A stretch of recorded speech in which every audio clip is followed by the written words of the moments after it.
Imagine a city at night, silent and dark, yet alive with an unseen danger. What if the person you trusted most to keep you safe was the very one putting you at risk?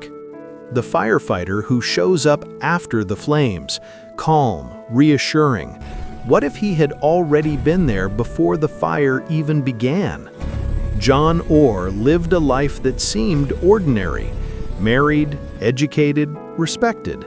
To neighbors, a man of quiet kindness. To colleagues, a hero. But behind the badge, behind the calm voice and confident smile, was a darkness no one could imagine. By day, he left his neat Glendale home, went to work, greeted his family. Nothing in his life suggested the chaos he loved to create. To the public, he was the firefighter who ran toward danger, the man communities called a hero. Always calm, always in control. John Orr was more than a firefighter. He was an arson investigator, the best in California. He could read fire patterns like a book, predicting the way flames moved, where a fire started, what caused it. His expertise was admired. News stations wanted interviews, departments requested his presence, communities trusted him completely. But while the world saw a hero, John Orr's mind thrived on fire. He didn't just investigate flames, he craved them, he started them. He would light a match quietly, walk away, then return later with his badge and notebook, studying the destruction he himself had caused. That's why he was always right. And no one ever suspected. Not his colleagues, not the police, not the public. John Orr's double life remained perfectly hidden. In 1984, the urge came again. He built a simple incendiary device, a cigarette, matches, and glue, and walked into a South Pasadena store without anyone noticing. He placed the device carefully inside a foam cushion and walked out. At first, the fire smoldered, then it spread. Soon, the store erupted into chaos. By the time firefighters arrived, flames had engulfed the building. 4 people died that night. The fire was ruled an accident. John was furious. Part of him wanted recognition, but the world remained unaware. And so, he continued. Fire after fire, year after year.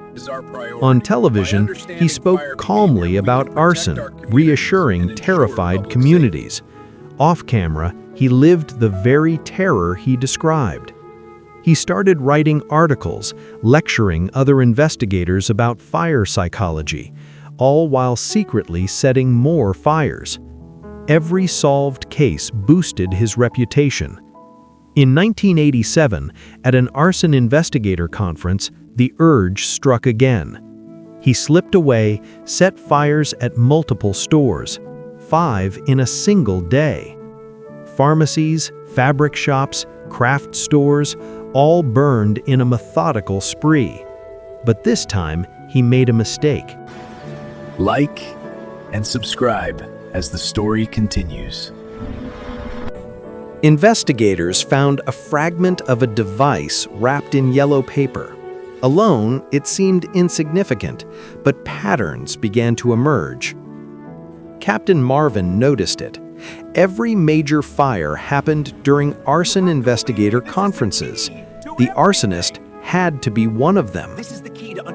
He shared his theory, but no one believed him. The idea that a fellow investigator could be the culprit seemed impossible. Then, in 1989, another fire during a conference. Same device, same yellow paper. This time, a partial fingerprint survived. Marvin compared attendee lists. 10 names matched. One name stood out, John Orr. Still, technology was not advanced enough to confirm it. By 1991, John felt untouchable. He wrote a novel, Points of Origin, about an investigator who secretly set fires while solving them. He included details only an insider could know. Every page was a confession. Fires that killed people, stores destroyed, neighborhoods wiped out, written as fiction but entirely real. Authorities formed a special task force, retesting old fingerprints with new technology. This time, the match was undeniable: John Orr. Investigators searched his home. They found the manuscript. He was arrested, convicted, and sentenced to life in prison. John Orr had spent decades chasing fires. What no one realized was that he was always chasing himself. For years, when California burned, the man comforting victims was the same man who struck the match, and the world trusted him completely.